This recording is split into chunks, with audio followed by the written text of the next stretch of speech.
But I was looking for you, brother. I didn't see you. I was getting worried. No, here I am. You came through the side door. So yeah, attendee. Yeah, you came through the side door. I saw. So, so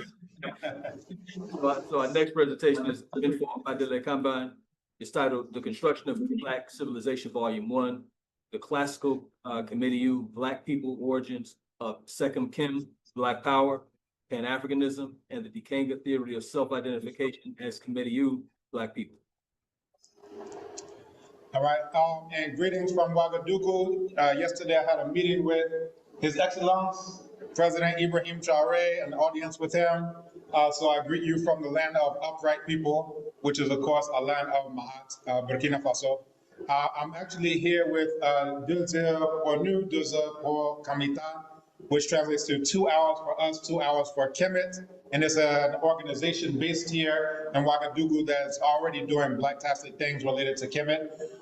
This presentation is going to be on a book that is actually finished. It's been accepted for publication. It is 700 pages, and all that's left to do is basically the index and the cover, and you will have that in your hands. But it's called The Construction of Black Civilization. Can everyone see my screen, and can everyone hear me well? Yeah. Got it. All right, let me hide these floating meeting controls. Now, the presentation, I started off giving this presentation in French, and my brother Amadou assisted with French translation as well.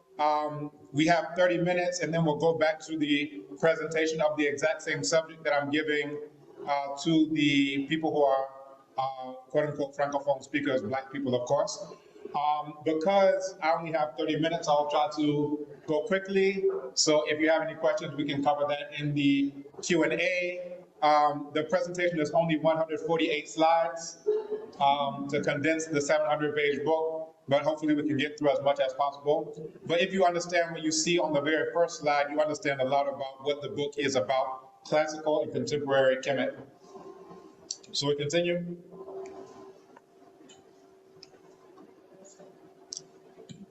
So I'll start off with a quote from Nana Chancellor Williams, and I'll just summarize where he says that the whites are the implacable foe, the traditional and everlasting enemy of the blacks. I'll skip down, and he says, the necessary re-education of blacks and possible solution of racial crises can begin, strangely enough, only when blacks fully realize this central fact in their lives. The white man is their bitter enemy, and that is the calm and unmistakable verdict of several thousand years of documented history.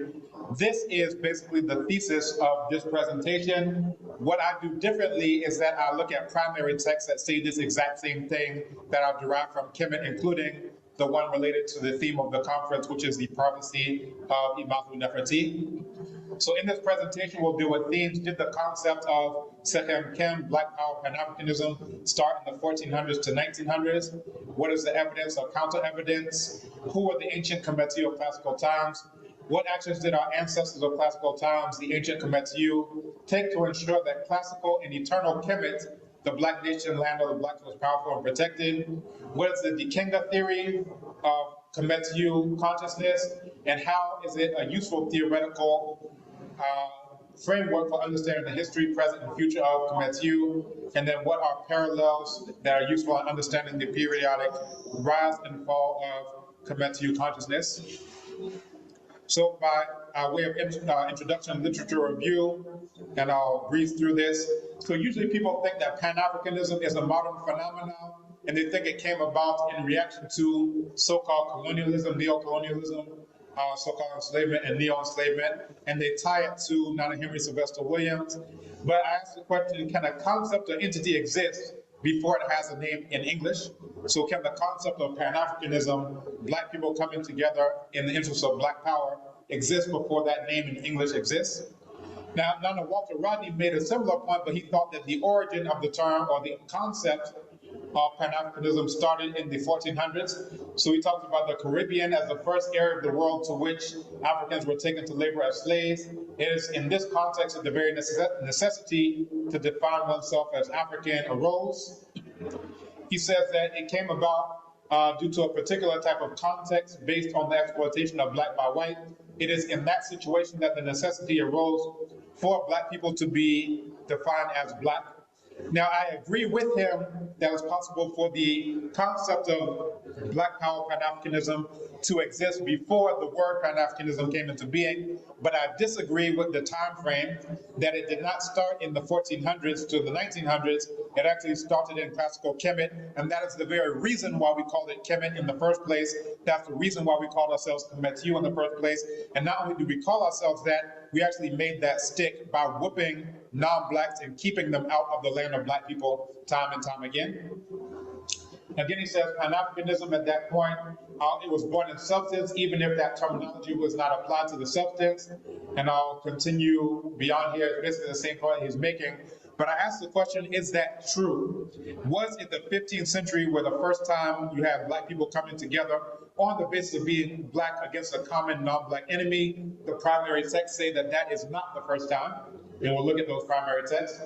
And as all of us know that there's a concerted effort by many non-black Egyptologists and their anti-black collaborators, many of them have YouTube channels to say, oh, Kemet doesn't mean black, it's talking about the soil is black, and all other types of insanity. But those are the exact same sellouts that we had in classical Kemet that Sarah Kambon had to beat and slit their bellies open. That's the exact same sellouts that we used to have to fight in classical Kemet, like Teti Sangapepi, but I can give other examples of that. In contemporary times, it's not enough to know about Kemet. You have to know that there were people who were about black liberation in Kemet, but then you also had sellouts, anti-black people who allowed the non-blacks to come in Kemet. So Kemet is not enough. We have to interrogate what type of Kemetiu we're dealing with. Now, in terms of the significance of the name Kemet and Kemetiu, there's a proverb in Kiswahili that says, "Ukirithi jina, rithi na mambo yake." One who inherits a name must also adopt its affairs. So when you inherit the name Kemet, it lets you know this is the land of black people. In Yoruba, there's the idea of Urukonroni. A name can have a deep psychological influence on a person. Urukonroni, Akwajanroni. One's name affects one's character. One's born name determines how one behaves. Now you can find a very early occurrence of the term Kemetiu in the so-called pyramid text, that of Mary Rapepi and that of Neferkara Rapepi, so-called Pepi the first and second. And you're talking about a good 4,300 years ago, where it says you stand in front of the Kemetiu like the Apis, which is also a black bull. And again, you can say the same thing here. Ahaka Khenti Kemetiu Ahapu Is. You stand in front of the Kemetiu like the Apis. Now, not only do we call ourselves Kemetiu collectively as black people, individuals refer to themselves as an individual black person. So here it says, mayor, seal bearer of the ruler of Lower Kemet, unique companion, carrier of the ritual book, overseer of the servant of the Netcher, the true overseer of Upper Kemet, Neon Pepi, his good name, Hepi Kem, which is to say Hepi the Black. So not only do we call ourselves black collectively, we call ourselves black individually. Similarly, you see his son, his beloved, his praise, the seal bearer of the ruler of Lower Kemet, unique companion, so forth. Henanit Kem, again, Henanit the Black. So not only were we calling ourselves black collectively, individuals were calling themselves black, just like you have a rapper called Black Thought. If you meet Black Thought, you will expect him to be what? Black. You can find this also in, for anyone who's ever read a book called the Bible, there's a word black in there.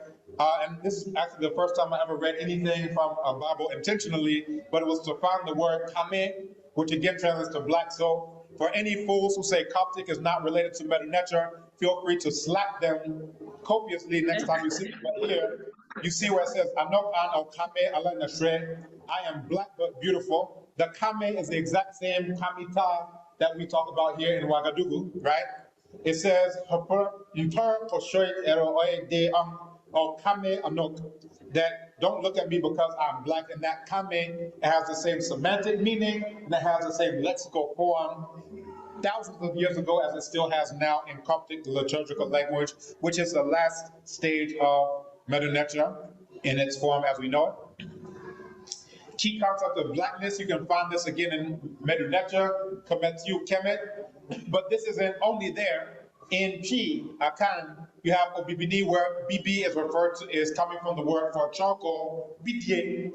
So just like Kem is referred to a burnt piece of charcoal, you find the same thing The BP is coming from BD, the word for charcoal, and that's how you say a black person, right? I be before, I be behind, I be